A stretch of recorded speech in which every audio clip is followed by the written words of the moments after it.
Greetings, everyone. This is Rock and Roll Spock. We're actually with another Mutant Monday, and like last week and the next few weeks, okay, more than a couple months, we will be. This is an in-depth review of Powers of 10, number 2. Excuse me. So, like Powers of 10, number 1, it's broken up into 4 separate story arcs in 4 separate points of time. We open up with a quote, this time accredited to Magneto. "There is a chasm between you and I, Charles, a gap that cannot be crossed. With each passing day, I fear it never will be." So we begin with Moira having shown Charles all of her past lives, and Charles arriving at Island M in the Bermuda Triangle. Now, one thing of note, in Powers of 10 number 1, Xavier was not in a wheelchair. He was walking just fine. Yet here on Island M, he is wheelchair bound. So that implies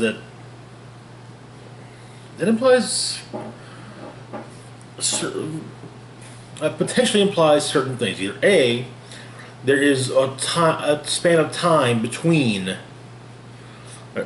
year 1 is not exactly covering a specific year, but an era, so to speak. Or just that between showing Xavier the truth and Moira and Xavier getting a boat and heading out to the Bermuda Triangle, something occurred and Xavier lost each of his legs. Whether it be a fight on the afterlife of the Shadow King, or a fight with some other mutant that also led to Kane getting the Crimson Gem of Satorak, whatever. But they meet with Magneto. And Charles says, hey, so I've come to realize that maybe we're both wrong.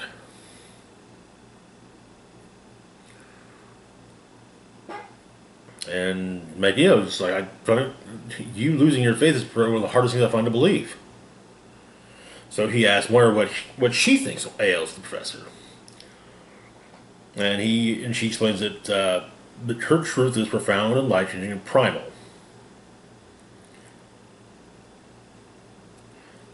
And also comes down to who determines what is truly good and truly evil. Magneto claims that he decides. And so Charles convinces Magneto to open his mind to Charles. And so what Charles then does is he takes Moira's hand and then basically broadcasts her memories into Magneto's mind so he can see the lives she's lived.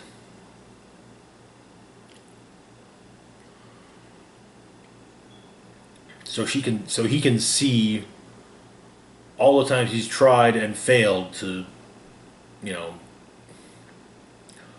what it is he does. Try his mutant supremacy programs and fail. And then Charles echoes her Moira's statement about her truth being profound and life-changing. Also adding that apart, both Charles and Magneto both lose every time. And he has they believe that maybe together all their people can survive. Though Magneto says, I'm not interested in mere survival.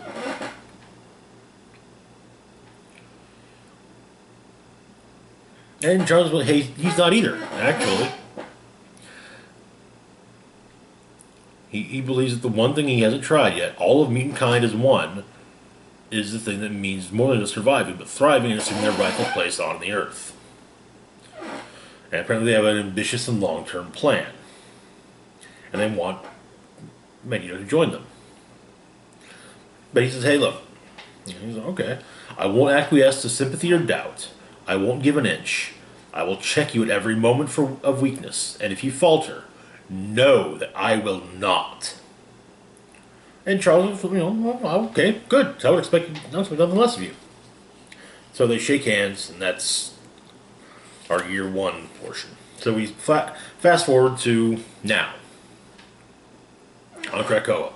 We find out what was on that thumb drive that Mystique, Sabretooth, and Toad stole. And it is apparently the information on Orcas, including that their base is built around not just a master mold, but a master mold that makes master molds. Now, for reference purposes, and this is probably not entirely to scale, but yeah. This is master mold.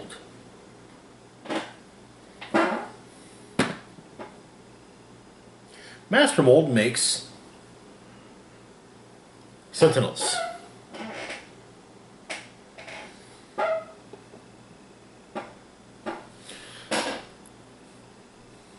A sentinel is on average about, we'll use Havoc as a,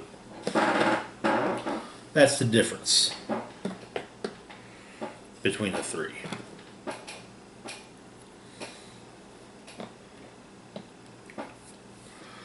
So the base that Orcas has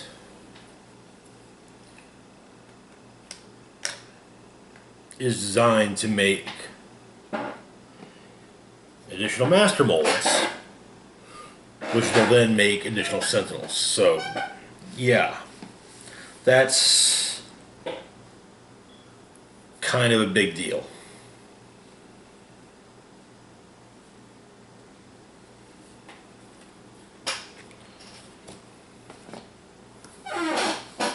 And then the explanation of Orcas is given. The explanation is very much a summary of what was the write-up that was in House of X #1, with a appropriate nod to Operation Paperclip, from Magneto.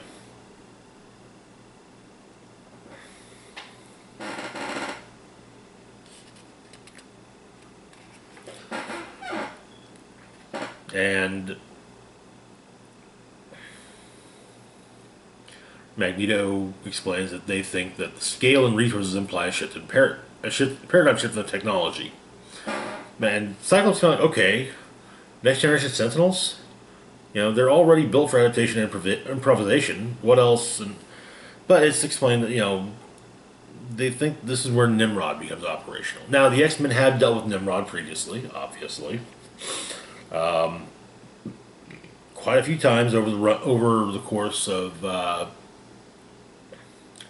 want to say, especially in the during Claremont's run on Uncanny X-Men back in the 80s.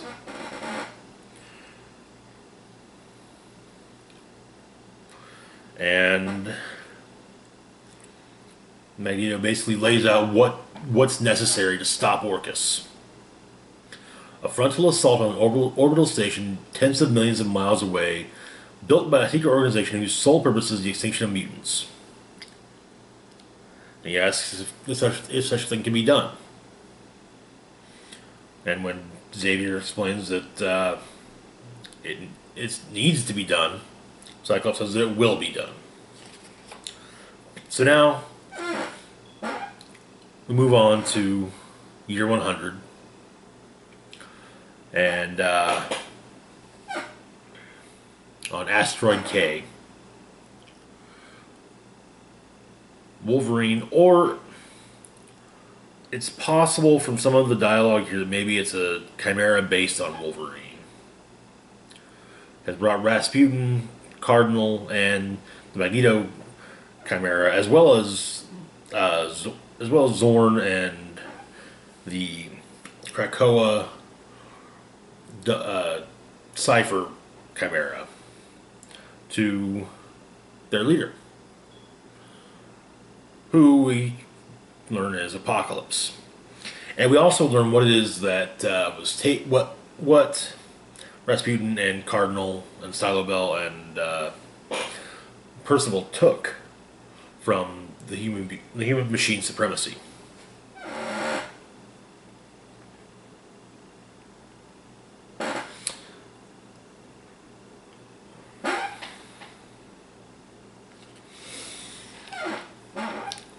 But then, at the Tower of Nimrod the Lesser, the human machine monolith, Nimrod kills a couple of the soldiers, monologues at them, then explaining he can lie if he wants.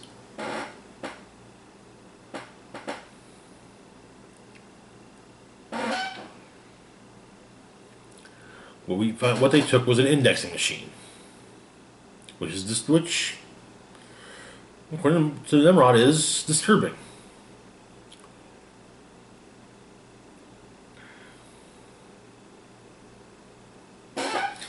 But after the two soldiers he's talking to make what they after one of them makes what he thinks is a under his breath or an inaudible snide remark, they both get killed by Nimrod, who then continues to their bones.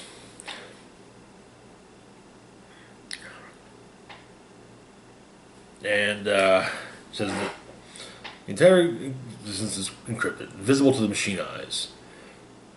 They came here in secret looking for something, and it seems they found it. The mutants, that is. But he still doesn't know what it was exactly they were looking for. And so the Krakoa and Cypher Chimera works on decrypting the indexing machine.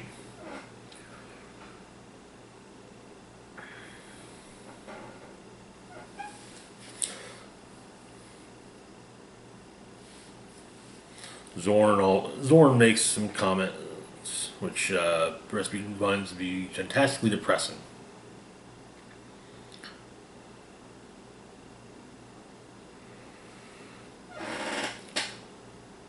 But they found out basically the index machine is so they can get to the information, or so they can find out where the information they need is hidden. So now they know. But without a Stylobel, there's no way to get it.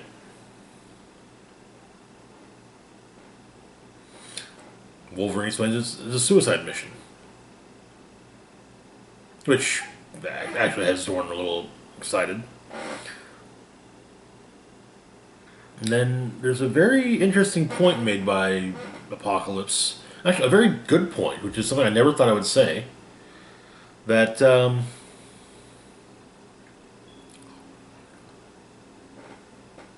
he knows they can never stop the machines, the technology. The future. It's unavoidable. The question, however, that Apocalypse has is why is the technology always aimed at mutants? To test them, see if they're fit to survive. And Apocalypse said that he will lead this mission. So now we get a write-up on the Nimbus project. Nimbus was once called Nibiru. It began as a frozen gas giant on an elliptical solar orbit that extended beyond the Kuiper Belt. Following the Badoon infestation of the early 31st century, the Outreach Project was created to convert Nibiru into a super intellect in the hopes of attracting and establishing a suitor alliance with a Type 3 interstellar civilization. Mirroring the Kree intelligence model, 100 of the greatest post-human scientists, scholars, and artists of their generation submitted to the copying and integration of their minds into a single thinking machine called Nimbus. Housed in a Nimrod shell, Nimbus's journey from Earth to Nibiru took approximately 4 years. A more linear path would have seen the intelligence arrive sooner, but it stopped to consume multiple Saturnian and Jovian moons in order to increase its density and intellect which it calculated would increase the conversion rate of Nibiru. When it crashed into Nibiru, Nimbus tore through the upper atmosphere and mantle of the ice giant and used the force of the impact to inject its self-replicating machines into the core of the planet. As Nimbus consumed/converted the iron and nickel core into an ever-increasing number of memory farms and logic crystals, its intelligence level grew until the goals of the Outreach Project were achieved. Nimbus achieved world mind status 10 years after impact. Okay.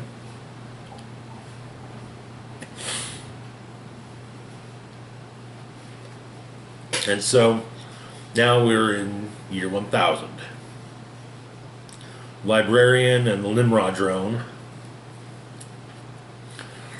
are watching as an orb has appeared and are watching the sky. The librarian asking the drone if it worked. The drone explains that normally civilizations of their immaturity only attract universal predators. This being because of the perceived value of the system is. This being that because the perceived value of the Terran system is that it's celestial resources, not living culture. So the system is a place to be mined, not preserved. But after hundreds of years of ugly skirmishes and quiet wars, they decided to convert Nimbus into a replicant world mine and show the universe what they're capable of. And it seemed to me they snared a giant. So they are about to find out if it worked. So,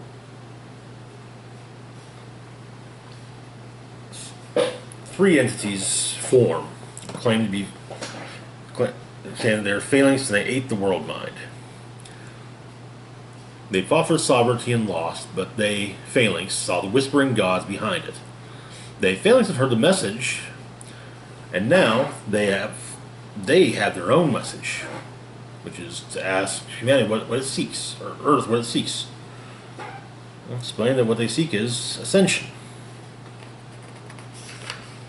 And this leads to a write-up on planetary and interstellar societies, or galactic societies. So, galactic scale of interstellar societies is based on measurements of species intelligence, or SI. On the planetary level, we have... Okay, first off, a species intelligence, SI, of 1 is representative of the thinking power of a single mature being possessing average intellectual abilities.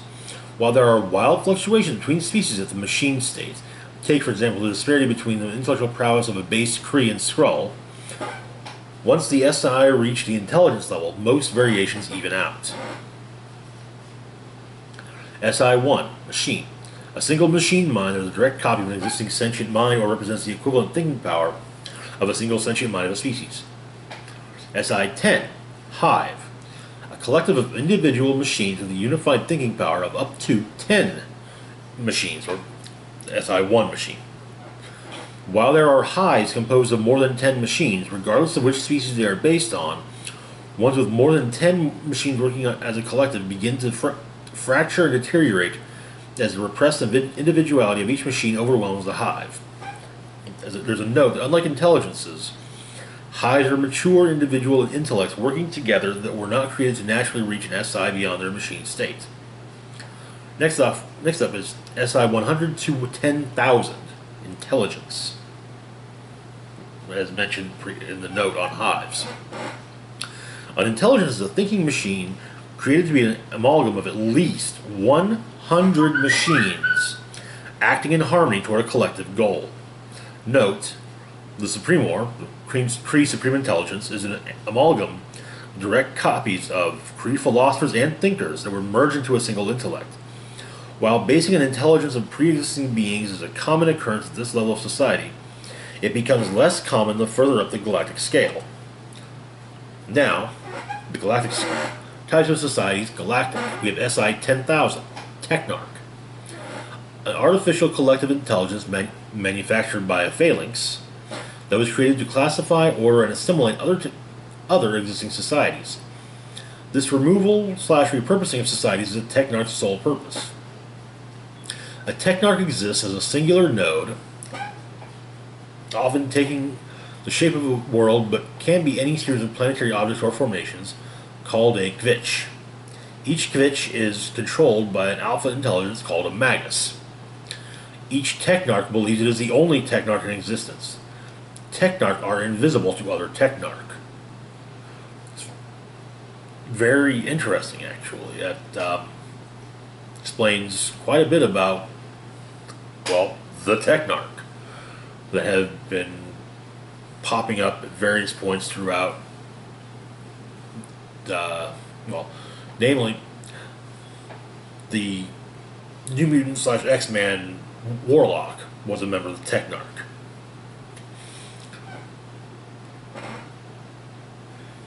And his father was, in fact, Magus. Interesting. Next we have SI 100,000, World Mind. A world mind is a celestial object, commonly a planet, that has been wholly converted into a singular intellect. These intellects possess a godlike intelligence and act on a timeline of millennia. On the Kardashev scale, a world mind represents a Type 2, I believe it's Type 2 civilization. Now, SI 1 million, Phalanx. A phalanx is an interstellar society that operates on a galactic scale and represents an intellect that has a total control of a host galaxy. At this level of society, an intellect exists only to expand its own intelligence by consuming lesser societies and to control the energy needs that expansion demands. If a phalanx encounters a society that is worth consuming by adding to its intelligence needs, then ascension occurs. If a phalanx encounters a society that is not worth adding to its collective, then it will seed that society with a techno-organic virus. This virus will eventually produce a Babel spire that will summon a technarch to remove or repurpose that societal waste from the universe. Note, technarchs do not know that they were manufactured to serve the phalanx cause. On the Kardashev scale, a phalanx represents a Type 3 civilization.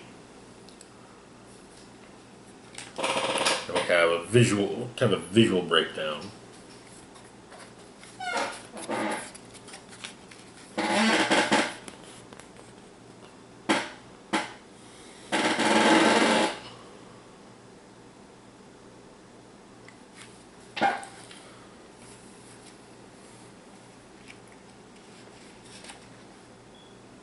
Now we end with a quote credited to Professor X. "You must see by now, there is no you and I, there is only us. We are together, or we are nothing."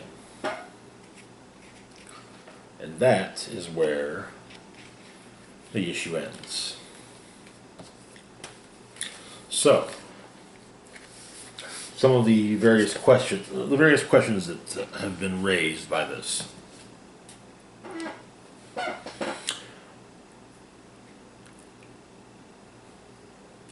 Why did Damage Control have the Orcas information? House of X #1 hinted that the information stolen was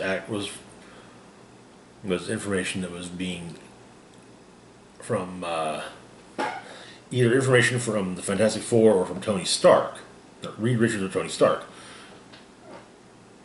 That, if that's the case, was one of them involved in Orcas? That would be more than a little bit off-putting. Next, who's the other mutant living on Asteroid K? So, in Powers of 10 #1, it's explained that Asteroid K's population, minus the late Silabelle and Percival, is 8, of which 7 have been shown.